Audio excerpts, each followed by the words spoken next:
Ma'am, ito po yung design ng wedding cake na in-approve ni Sir Calvin.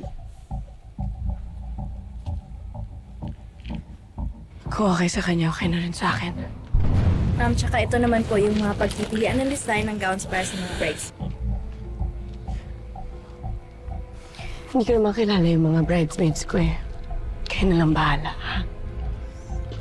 Bakit sila pinapapili mo? Sila ba ikakasal? Maiwan niyo na muna kami.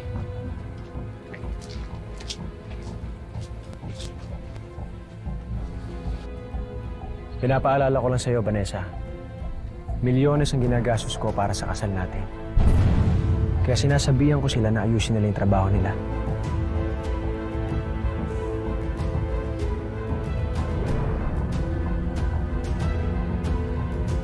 Vanessa!